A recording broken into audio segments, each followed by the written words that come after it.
When people speak of war, they recall booming cannon and rushing battalions, the clash of bayonets, the roll of drums, the flags whipped by storm. But this great conflict was not only fought where the muskets fired. It reached every farmhouse, every workshop, every school, every parlor. The war lived in the price of bread, in the rhythm of the loom, in the empty chair at the hearth. I traveled northward in 1863 and walked through Lowell and Lawrence, where mills thundered without pause. The sound was ceaseless, a metallic heart that beat for the Union. Rows of young women bent over spinning frames, their hair tied back, their hands quick as lightning. Cotton dust floated like fog, stinging the eyes and lungs. A girl, no older than 16, told me that she worked 14 hours, 6 days each week. When I asked her why she did not leave, she pulled a crumpled letter from her apron. It was from her brother in Virginia. "If he can fight," she said, "I can weave." Around us the looms clattered like distant musketry. In Pittsburgh the earth itself trembled. Blast furnaces roared, sparks sprayed against darkened skies. Men with leather aprons hammered red-hot steel into rails, plates, and cannon. Their faces shone with sweat and firelight. I asked one smith how he endured such heat. He laughed and said, "Because every bar I strike is another step toward the Mississippi, another nail in the rebellion's coffin. Railroads were lifelines. I rode in a freight car packed so tightly with barrels of salt pork, sacks of flour, and crates of boots that soldiers had to sit atop the cargo. The whistle shrieked, the wheels screamed, and the train thundered into the night.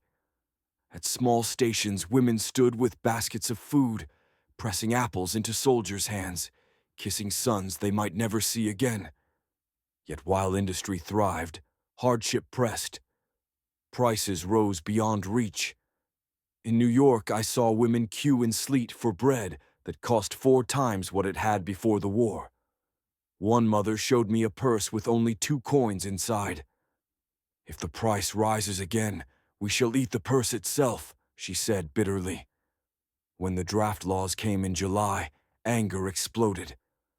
I stood on a corner as mobs swarmed through the streets, shouting, burning, striking down policemen. For days, the city was a battlefield without uniforms. In the countryside, farms bore the strain. I lodged with a family in Ohio whose father marched with Sherman. At dawn, the mother hitched a mule, her hands raw from the plow handles. Her daughter milked cows, her sons chopped wood, carried water, and hoed the fields. At night, they read the father's letter aloud. "Keep the farm alive. If the fields fall silent, so too does the cause." They folded the paper carefully, as if the ink itself were sacred. In the South, suffering cut deeper. I walked Richmond streets where shops were empty, windows shuttered, and bakeries guarded by soldiers. Women stormed the doors when loaves ran out, shouting for food. Soldiers lowered their muskets, but did not fire. They too were hollow with hunger. A Confederate officer told me, "We can face Yankee shot, but not the cry of our children." The blockade strangled supplies. I entered homes where pantries held only molasses dregs or a single onion. Families boiled pea bread or roasted mule flesh and called it feast. One mother smiled as her children chewed leathery scraps. They laugh because I laugh. They must learn courage early. Among the enslaved, whispers of freedom spread. I visited contraband camps near Union lines, where families built huts of barrel staves and canvas. Men drilled with muskets, proud though uniforms sagged on their shoulders. Women taught letters by tracing them in ash. A boy who once fled bloodhounds now carried messages with perfect speed, saying, "If I outran chains, I can outrun silence." Hope made even ragged shelters feel like sanctuaries. Hospitals told another story. In Philadelphia, wards stretched row upon row, air heavy with carbolic and groans. Nurses moved swiftly, sleeves red to the elbow. They wrote letters for men too weak to hold a pen. One soldier whispered, "Tell her the scar is small." The nurse trimmed the page to hide the wound's enormity. I saw surgeons work until their hands shook, then steady themselves with coffee before sawing again. The war at home was also fought in these endless rooms of pain. Grief became a constant neighbor. Streets learned the shadow of crepe. I visited a Pennsylvania parlor where 3 portraits hung with black ribbons: father, eldest son, youngest son. The mother spoke of seed and rain, clinging to ordinary words like stones in a flood. "I do not count months," she told me. "I count the days since I heard his voice in ink."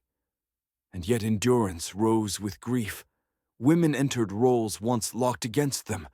They kept ledgers in offices, inspected food for depots, carried coded messages in hems, and argued contracts in court.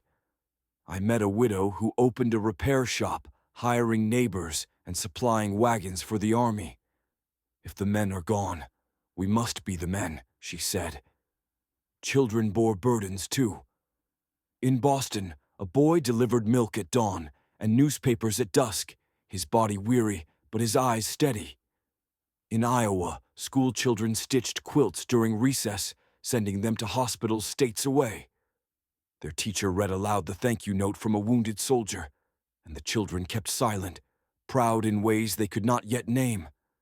Churches gave courage. I stood in a packed hall in Chicago where a preacher thundered that sacrifice was holy. Women wept, men nodded, children stared wide-eyed. Outside, a brass band played hymns as if to march despair away. Faith itself became a weapon. Mail was the republic of hope. I followed a post rider through mud, his pouch wrapped in waxed cloth. At each stop, men and women reached with trembling hands, ashamed of their hunger for words, but unable to hide it.